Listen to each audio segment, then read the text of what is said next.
بسم اللہ الرحمن الرحیم۔ السلام علیکم۔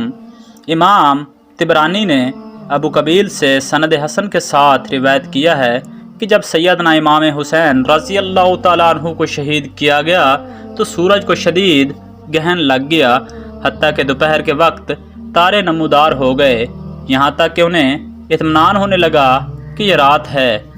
امام طبرانی نے معجم الکبیر میں جمیل بن زید سے روایت کی ہے، جب حسین رضی اللہ تعالیٰ عنہ کو شہید کیا گیا تو آسمان سرخ ہو گیا۔ عیسیٰ بن حارث الکندی سے مروی ہے کہ جب سیدنا امام حسین رضی اللہ تعالیٰ عنہ کو شہید کر دیا گیا تو ہم 7 دن تک ٹھہرے رہے۔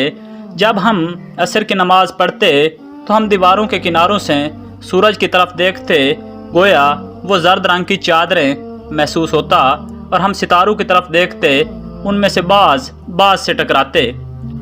امام طبرانی نے معجم الکبیر میں محمد بن سیرین سے روایت کی ہے کہ حضرت امام حسین رضی اللہ تعالیٰ عنہ کی شہادت کے وقت آسمان پر سرخی چھائی رہی۔ امام طبرانی نے سیدہ ام سلمہ رضی اللہ تعالیٰ عنہ سے روایت بیان کی ہے کہ میں نے جنوں کو سنا کہ وہ حسین بن علی رضی اللہ تعالیٰ عنہ کے قتل پر نوحہ کر رہے ہیں۔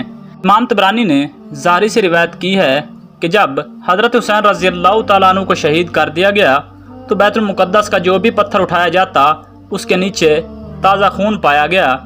امام طبرانی نے امام زہری سے اس قسم کی ایک اور روایت بھی نقل کی ہے۔ انہوں نے کہا، شہادت حسین رضی اللہ تعالیٰ عنہ کے دن شام میں جو بھی پتھر اٹھایا جاتا تو وہ خون آلود ہوتا۔ معجم الزوائد روایات میں ہے کہ ابن سعد نے امام علی مقام علیہ السلام کے سر اقدس کو خولی کے ہاتھ ابن زیاد کے دربار میں بھیجا۔ جب خولی حضرت امام حسین رضی اللہ تعالیٰ عنہ کا سار اقدس لے کر کوفہ میں پہنچا تو قصر عمارت کا دروازہ بند ہو چکا تھا، چنانچہ وہ سر انور کو اپنے گھر لے آیا اور ایک برتن سے سر انور کو ڈانپ دیا۔ اس کی بیوی نوار سخت ناراض ہوئی کہ تو رسول خدا صلی اللہ علیہ وسلم کے نواسے کا سر لے کر آیا ہے، چنانچہ وہ اس جگہ بیٹھی جہاں امام علی مقام علیہ السلام کا سار اقدس رکھا تھا۔ وہ روایت کرتی ہیں کہ خدا کی قسم میں نے دیکھا کہ ایک نور برابر آسمان سے اس برتن تک ستون کی مانند چمک رہا ہے، اور میں نے سفید پرندے دیکھے جو برتن کے ارد گرد منڈلا رہے تھے۔ صلی اللہ علیہ وآلہ وسلم۔